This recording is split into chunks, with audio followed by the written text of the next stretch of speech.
Okay, so as a quick reminder, we're recording this presentation. It will be available through our website in the next week or so for access at any time.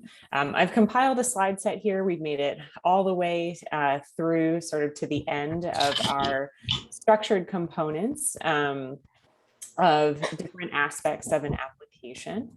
And so we're going to focus today on letters of recommendation as well as personal statements. So as a quick disclaimer, it feels like it's important for me to do if you've joined us before. I know that this probably you've heard before, but the examples that are here are a general framework. This is one sort of perspective that is informed by my experience, both with the program at UNCG and with other genetic counseling programs. And in no way is it a sort of a guarantee of anything or entirely comprehensive for every single program. So I'm going to start with letters of recommendation because I think that it's a little bit more straightforward, and the questions that we receive about letters of recommendation are relatively similar. So I think hopefully a little bit of framework here will be relatively broadly helpful and applicable. The primary goal with letters of recommendation is to identify people in your life who can speak to your strengths. So before we even talk about who you should ask or how to ask or any of those things, start with a few different components. So start at the core. If we're talking about trying to identify people who can speak to your strengths, the question of where your strengths overlap with skills in genetic counseling should be one of the first questions that you ask.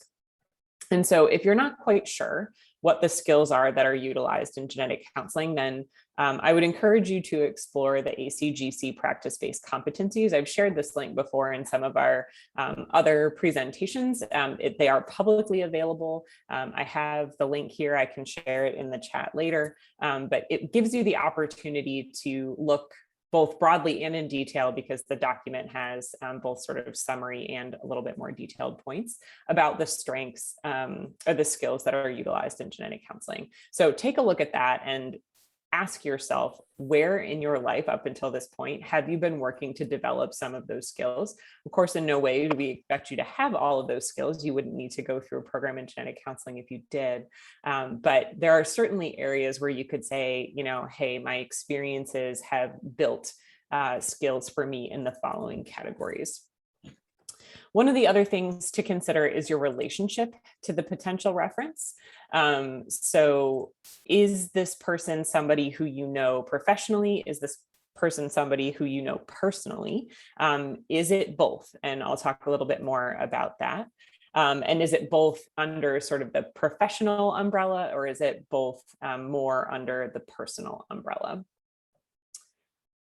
Some other components to consider include the potential reference writer's background and professional experience. So is this somebody who would be an academic reference? Is it somebody who's like a professor or a research mentor or a PI or an academic advisor? Is it somebody who might be a leadership type reference, somebody who's a supervisor to you in a leadership role? Is it an educational reference? So somebody, again, who maybe supervises you when you are in an educational role, or something organizational like an advisor or a mentor or supervisor. These could be for on or off campus. They may be for employment, depending on what you're doing at this point in time, or something that's like a professional reference. So somebody who's like a genetic counseling supervisor, like a GCA type supervisor or a work supervisor, somebody whose primary interaction with you is in a professional setting. And then think about sort of who might fall into those categories. You may have, 3 or 4 people who could be academic references for you or organizational references for you, but maybe not as many in other categories. And that's okay. You don't need somebody in each of these categories, but having an idea of how these things, how your entire application pulls together can be helpful in helping you to decide who to ask. So once you have some ideas of who you think would be good references for you, consider your relationship with that person. So not just how do you know them in terms of personal, professional, or both, but also how long have you known them? What is the depth of your relationship, right? So if it's somebody who maybe has been your supervisor for a year, you might think, well, a year's a really good time to be a supervisor. But if that entire year has been only virtual and you've never interacted with this person outside of some occasional email exchange, then the depth of that relationship maybe isn't there when it might be in some other arenas or with other people. Same thing with breadth. What types of interactions are you having with this person that you might ask to speak to your skills? And do you think that they have enough exposure to you to be able to speak to your skills and strengths? The setting is also sort of harkening back to the end of the bottom of the previous slide about, in what way are you interacting with this person? Then when you've got all these thoughts, maybe you've jotted them down, maybe you have them in a spreadsheet, sort of step back for a second and say, if somebody asks my reference writer, how well do you know this applicant? How do you think the person would respond? Because as a review committee, when you receive letters of recommendation from somebody who says, I know this person very little, or I don't know this person well at all, it makes it difficult to understand how to interpret the things that they provide in terms of strengths about you. Is it something that they're relying on information from somebody else about? Is it something that they saw in your CV? Is it just a generic letter that they send that is not specific to you at all? That happens relatively frequently with places like crisis counseling type places, where when there's a lot of people asking for references, the letters will be very focused on sort of what the experience is and not very specific to the person. And so it would be to your advantage to be able to find people who know about you, who you've interacted with, versus somebody who just has a supervisory title. And then when you're thinking about, usually 3 is pretty typical in terms of the letters of reference, or people who would serve as a reference for you.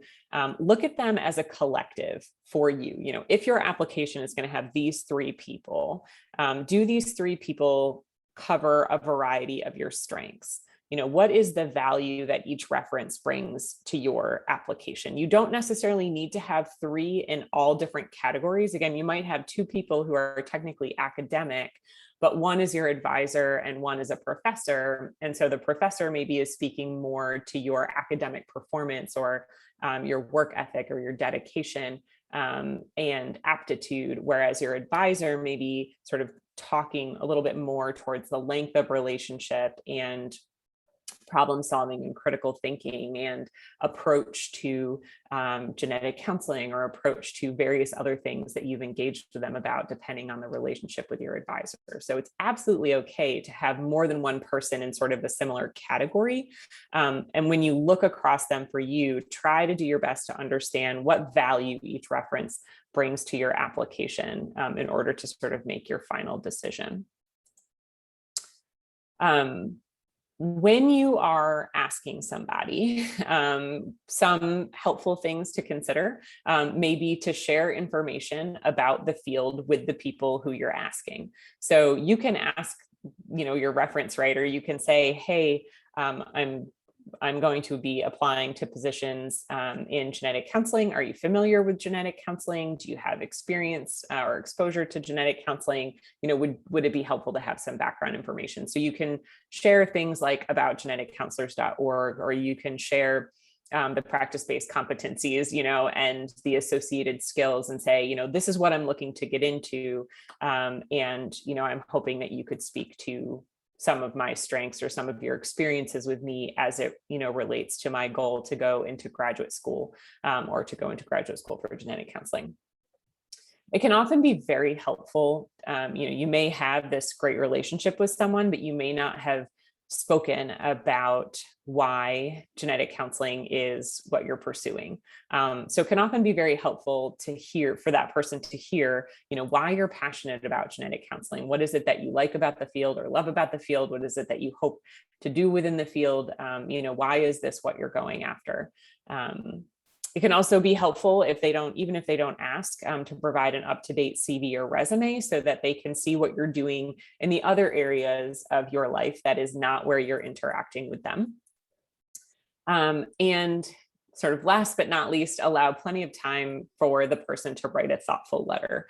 In order for this to work for you the best, you want to make sure that folks have time. So you can start considering, go through the first couple slides of this and start asking yourself who might be good potential people for me to be asking to be a letter of reference, and start engaging in that process now, even if they might not write it, for another month and a half or something along those lines. One question that we get asked a lot that I didn't specifically capture here is whether or not it is required or strongly encouraged to have there be a genetic counselor as a reference. And typically my response to this is, if you have a good relationship with a genetic counselor, if you have a genetic counselor in your life who meets some of those other criteria, somebody who maybe has been a supervisor for you, somebody who you have depth or breadth of relationship with, then that person should be in the consideration for references. But just having somebody who has the title of a genetic counselor, just as same with if somebody who has the title of a medical director or the title of a supervisor, the title doesn't necessarily go quite as far as the depth and breadth of relationship that you have with that person. So having a genetic counselor just to have a genetic counselor, particularly if it's somebody who you've maybe only shadowed a half day with or something along those lines. At this point, I think more and more genetic counselors are saying, no, they won't write letters of reference for very short exposures, but I know sometimes people ask, and it's not necessarily inherently an advantage to have a genetic counselor as a reference writer if it's not somebody that you have a relationship with. So just as a really quick example, if you're going to write an email or something, I know this is sort of a busy slide, but you could sort of easily pull together, I'm applying, dear Dr. So-and-so, or, whomever or however you issue your greeting. I'm applying for programs in genetic counseling this year with the hopes of enrolling next fall. If you're unfamiliar with genetic counseling, you can put your little summary there. I was wondering if you would consider serving as a reference or writing a letter of reference. That depends on the process, given that you have, and then fill in the blank, the nature of your relationship that you feel is important or that this person can speak to, as well as offering some additional information. I'm more than happy to provide additional information and have attached my resume or CV, as well as, if you want to attach the PBCs, and offering to have a follow-up conversation if this isn't a conversation that you're having in person already. Certainly you don't need to use this framework. I just thought it might be helpful to put together a summary of the things that I've been talking about in terms of engaging with a reference. I will say to be cautious or conscientious of references who you barely know. So if it's somebody who you don't have much interaction with, and you feel like you're asking somebody because of their title, then I would caution you to probably not ask that person and consider somebody else.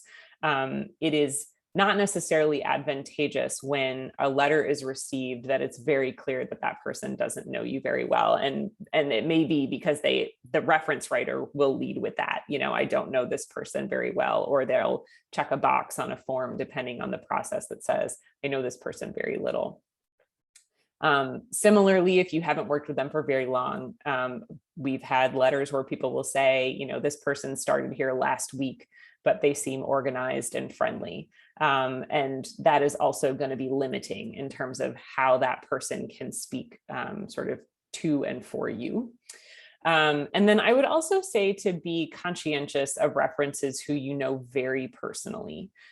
So, we've gotten letters from people like a best friend's parent who has, a title of something like medical director, or somebody, whose children you care for from time to time, or somebody who's a neighbor of yours who happens to be a genetic counselor or something along those lines.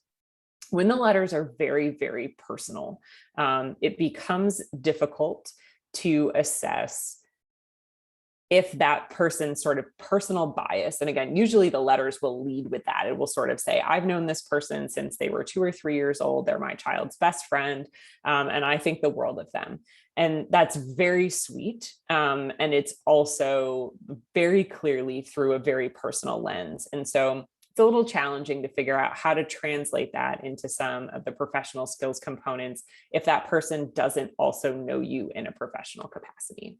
So again, not that you can't have people write you letters of reference that you know personally, but consider the balance of relationship in terms of personal and professional when asking that person to be a reference writer.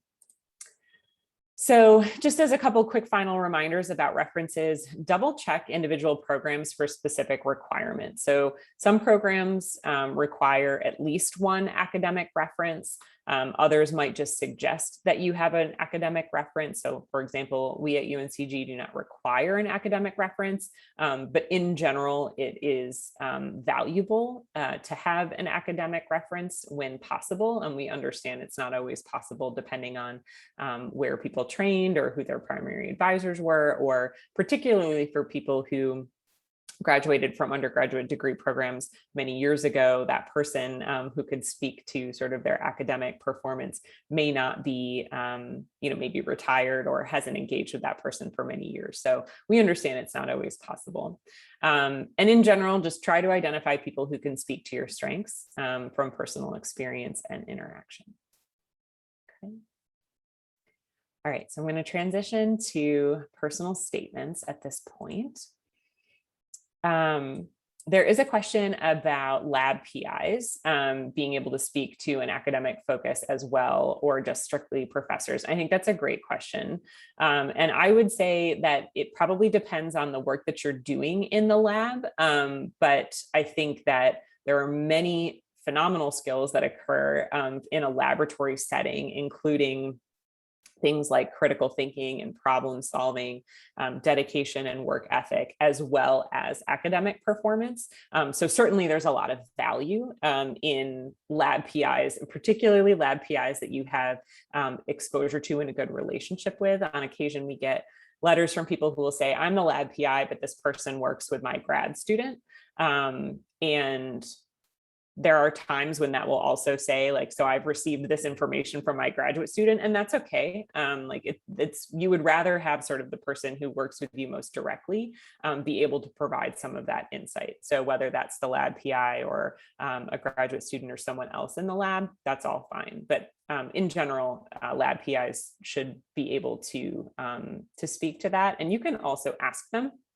You can say, I'm wondering if you're willing to be a letter of reference or a reference for me in this capacity. And if they say yes, then I think you can ask them back, what do you think are the components that you could speak to the most? Do you think it would be beneficial for me to explore another academic reference? Or do you feel like you have good insight into that? And that's going to be really variable by the person, but usually they'll tell you their perspective on it. Thank you for asking. So with personal statements, for those of you who have followed along with us for a while now, the process of writing a personal statement does not start with the prompt. It starts with you. The most critical and important component, sort of foundationally in writing a personal statement, is to go through your own reflective process. I don't think I can say this enough. I think I say it every time I talk to somebody about a personal statement, because in order for it to be a personal statement to you, you have to know these answers to these questions for yourself. Nobody else can assign these answers to you. You've got to figure it out for yourself. So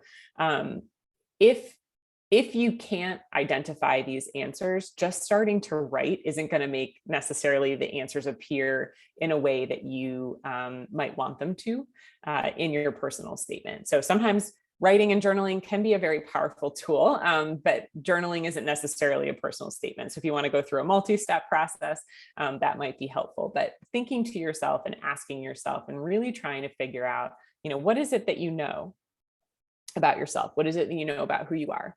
How do you know that? What are the things that you've experienced or encountered in your life that have made certain things very clear to you, right? That have helped you to define your values, your goals, your ambitions, your passions. What are those things? How do you know what you know? Because just sort of saying, I know this is a good fit, is not actually a very powerful component of an answer. It sounds relatively generic, and there's nothing to sort of follow it up. So how do you know? What is it about the field that's a good fit for you? And again, how do you know that? What is it that you've experienced up until this point in time that makes it very clear for you? What are you passionate about? What do you bring to the field? How do you see yourself sort of in the future interfacing with different components of genetic counseling? Then once you've sort of gone through that process, then you take it to the programs and you do your research. Programs will ask for different things. There's no single requirement or approach. And I would encourage you to read the prompts carefully, because there may be some subtle differences in these prompts that could ultimately end up having an impact on your scores.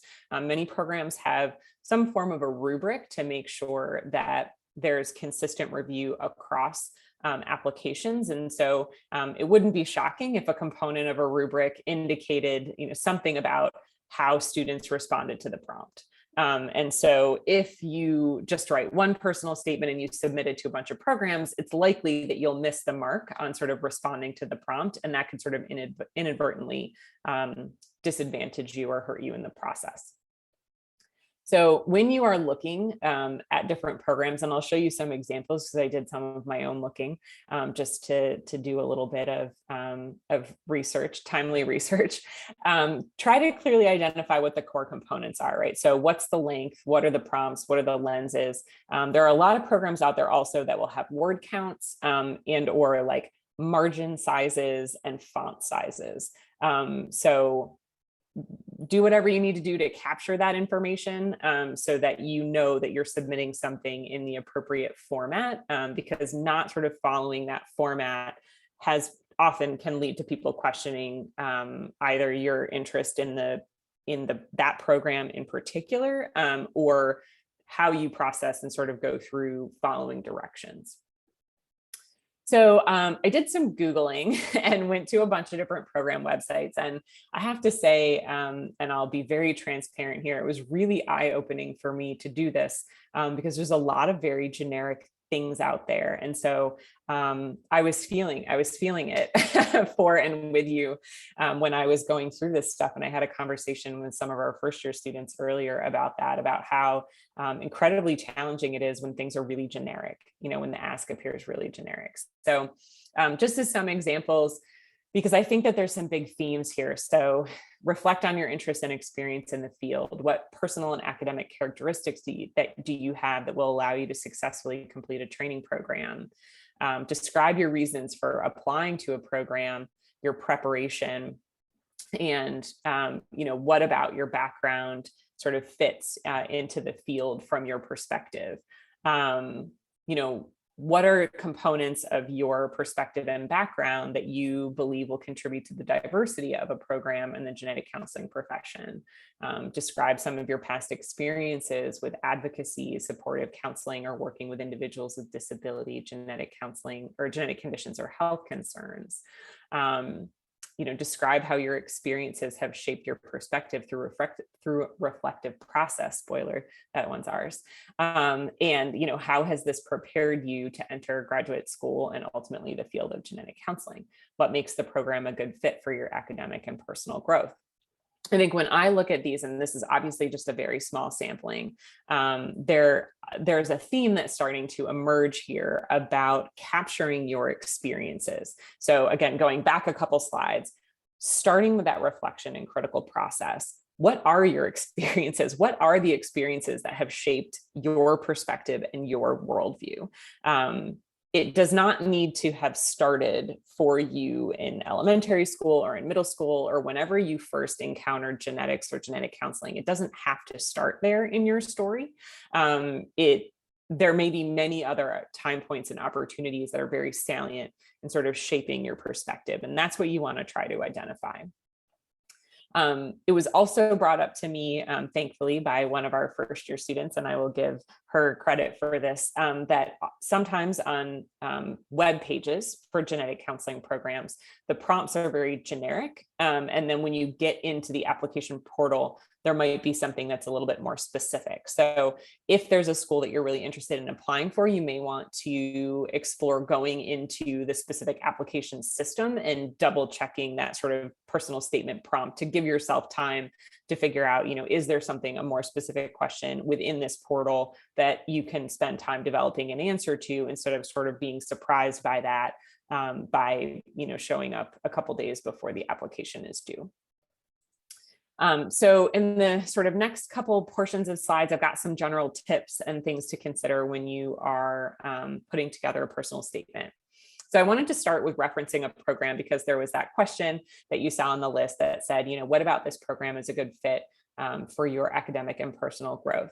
So if a program is asking you why you are interested in them specifically, I would recommend that you contact the program and learn more about the program than is present on the website. In some way or another. That may be talking to students, it may be talking to alumni, it may be talking to faculty, it may be engaging with social media, it may be engaging with different components. But it's pretty clear when somebody just lifts something off the website and has not had any form of interaction with the program outside of the website. So ultimately, you do want to make sure that you do want to apply to that program. And sort of the better fit it is for you, the better fit it is for the program. And that makes it a better match overall, and not just for the process of admissions, but for your entire graduate school process, which will be at least 21 months. So it is in your best interest to sort of make sure that the places you're applying are truly places you would want to go, and not just filtered by, say, just geography or just financial components. You can continue to fine tune that beyond those initial filters. I would not recommend copying something off the website. Like I said, there's sometimes that people will lift things from sort of a strange embedded component of the website, and it's very clear that they were just looking for something to put in there. I would not encourage anybody to just state that you like to vacation there. That's a great, it's great to love where you live. And if that's the only draw that you have to the program, that's probably not going to be your strongest selling point. And also don't ignore the prompt.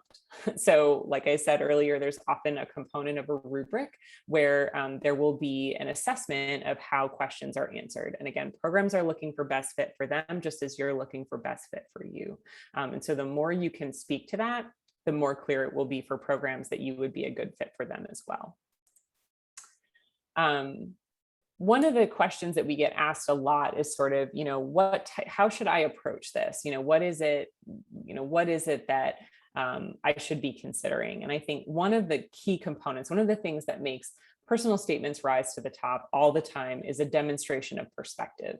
When somebody can communicate that they are in the process already of going through an experience, reflecting on it, critically assessing it, and then asking, applying those lenses to themselves. What does this help me know about myself? What is different for me because of this experience? What am I going to take forward from this experience? That is an application, that's constant learning. And those are really critical components and skills to have in genetic counseling. So again, we don't expect anybody to be experts at this, but if you can communicate that you are already engaged in this process, it will help your application to rise up. I would encourage you to reference aspects of the profession and or skills that are utilized. I think one of the most incredible personal statements that I've read in the last 5 or 6 years was written by somebody who is a bartender.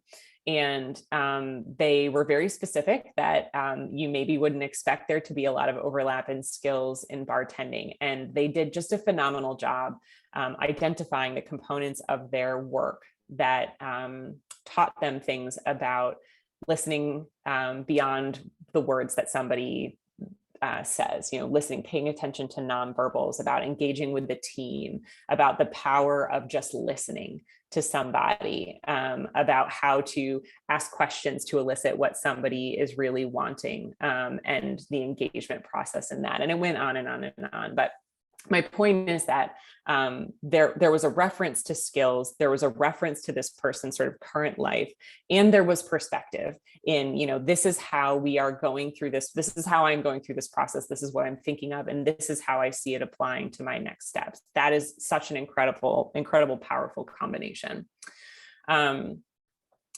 We would encourage you to demonstrate awareness and knowledge of the field in terms of things like salient topics or challenges that you encounter in your research about the field. But again, I'll talk about this in a little bit, but be cautious of overstepping. So if it's just something you've read about and you haven't engaged about it, or you haven't heard about it or heard other people within the profession talk about it, be careful about overreaching your knowledge of that. So you can bring it up, but bring it up within the scope of your experience and exposure.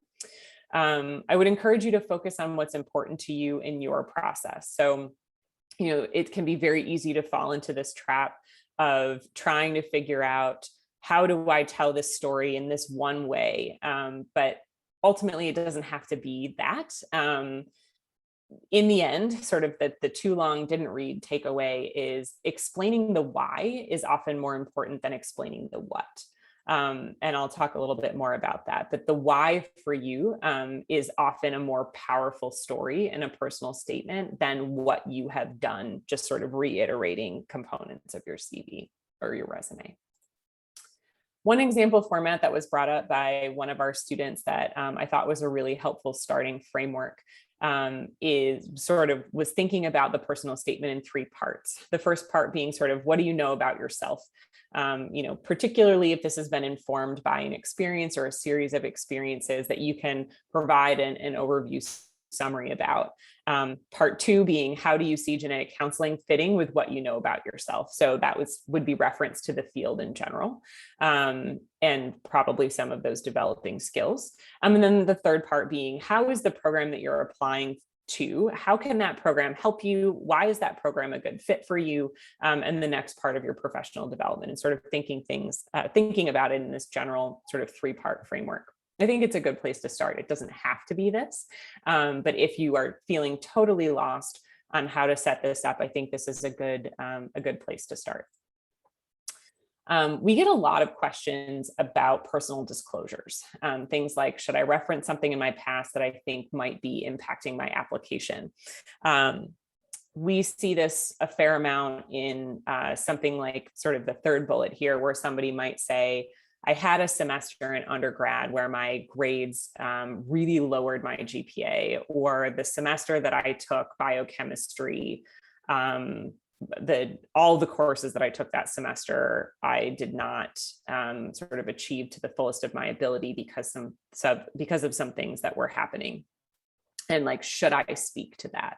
And in general, my response to that is, if and when you think it's valuable to speak to those things, then I would encourage you to do so. And I would generally encourage folks to think about it in talking about it in the way of sharing that information with an emphasis on what was learned, right? So let's say, this is sort of a very basic example, but let's say that somebody, booked too many things. They had too many classes that were of too difficult a level. They were involved in too many extracurriculars, and there was, a commitment to a job and some other personal commitments all at the same time. And so it was sort of a process where somebody had overcommitted themselves and it had a significant impact on their grades.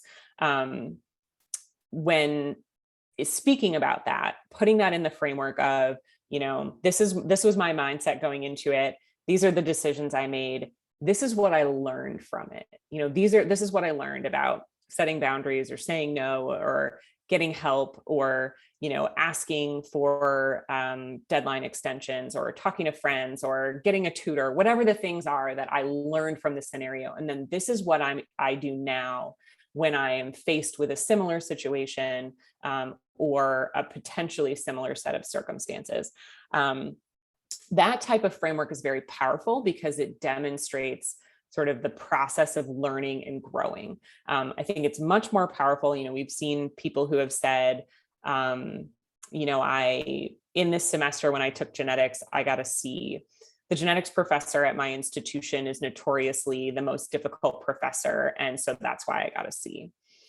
And you probably hear the difference in the framework there, where sort of this first option is talking about, these are the things that were under my control. These are the decisions that I made. This is the outcome of those decisions. And this is what I learned and how I am going to engage with what's within my sphere of control moving forward. Whereas sort of option B is, this isn't my fault. This isn't within my sphere of control. And, what that sort of leads to questioning is, if you were to be faced with a similar situation, what would you do differently? Is it going to be the same outcome, or, have you identified what it is that you can influence?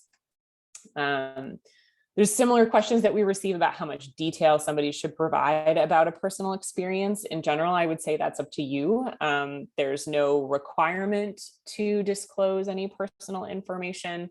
And I would encourage you to think about it sort of in that framework A, in sharing this information, what value does it bring? What do you want people to know about you? And what is the importance of that in your next steps? And then similar, I guess I've already spoken to the third bullet about sort of bad grades or a semester. If you think that there is a framework that would be helpful, we've had graduates who have had difficult semesters because of personal illness or death in the family or something along those lines. It can be helpful for somebody to say, hey, there was this semester, there were these very difficult things that were happening. These are the systems that I have in place now to support me, if and when things that are beyond my control happen, in the future. We know that life happens in graduate school. It happens to all of us all the time. But being able to differentiate and identify between, these are the choices that I can make. These are the things that are under my control. These are my systems, these are my support people or my support systems versus this bad thing happened to me, it's never going to happen again, are totally different frameworks that you're communicating. I would encourage you, in terms of sort of minimizing or avoiding in a personal statement, providing genetics education. So sometimes folks will write and they'll take up a fair number of words in their personal statement, basically teaching the admissions committee about components of genetics. And I would say by and large, that's not something that admissions committees would prefer to hear or need to read about in a personal statement, because that's more genetics education and not necessarily specific about you. In general, I would minimize or avoid reiterating your CV. The CV, and we talked about this a couple sessions ago, really should stand alone. The CV should be focused on experiences and skills, and the personal statement should be focused on your perspective, how all of those things come together and shape how you view and engage with the world. I would, in general, and I'll say there's an exception here, but in general, I would say including detailed critical experiences that are not on your CV is a misstep in a personal statement. And that's because that the CV should stand alone. Finding out sort of these really important details in a personal statement can sometimes make it difficult to have an understanding of what that experience was and the skills that were developed, and sort of the depth and breadth of that experience. I use shadowing as an example here because it's not so uncommon that we'll find out that somebody has completed shadowing or some sort of genetic counseling exposure in a personal statement that wasn't at all on the CV. And in general, I would not recommend that, although I will say that I did see a program website that said not to put shadowing in the CV. So you can leave that framework. If you're going to apply to that program, then you can just skip over this bullet for that particular program. But in general, I would say having surprises in your personal statement in terms of experiences that are salient to genetic counseling is not as helpful as having skill, particularly when they are skill developed or skill focused. Be conscientious about over-identifying or overreaching your experience or your scope or your knowledge, particularly as it relates to genetic conditions. I feel like there was some information that got out at some point that said, if you have experience with the genetic condition, you should put that in your personal statement. And that's true if you have that experience. But if you're really reaching for it, if it's, somebody's, neighbor, your best friend's neighbor from middle school has a genetic condition, but you haven't engaged with that person other than hearing your best friend talk about it from middle school, then that's probably a little bit too far of a reach. And you can expect that there are components of your personal statement that might come up in interviews. And if you need to reach that far for something that you're trying to relate back to the field, then I would encourage you to go back a few slides and start over with that reflective process, because there's probably something that's a little closer to you than needing to sort of overreach.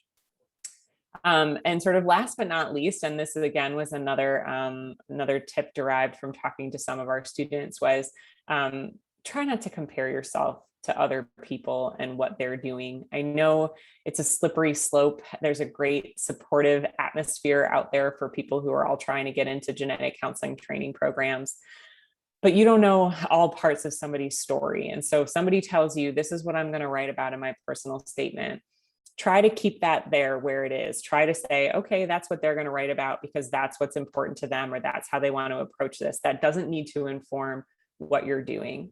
And the same goes for current genetic counseling students, because just because they're current students doesn't mean that that approach was the sole reason why somebody got into a genetic counseling program. So try to avoid the comparison and the feedback from other folks, and try to really focus on your own process and your own reflection and the things that are important to you.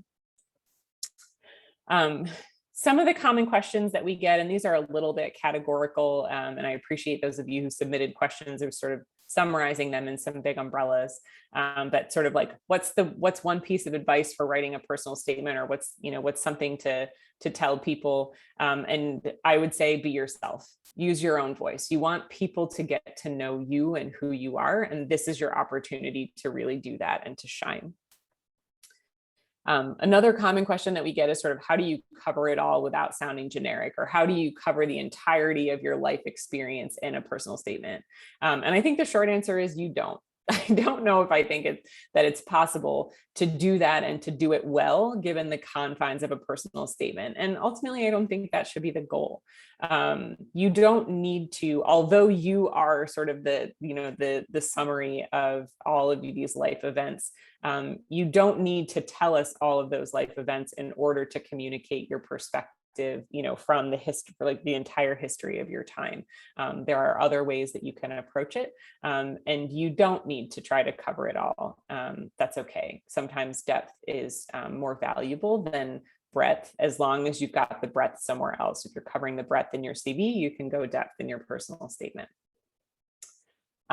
We get commonly asked sort of, what do admissions committees want to hear? What do they want to read, or something along those lines? And my first reaction, I just put on this sub bullet, just stop, go back to the beginning of this session.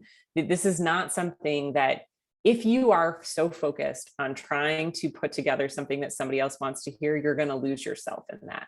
And you won't actually end up with the outcome that you're hoping for.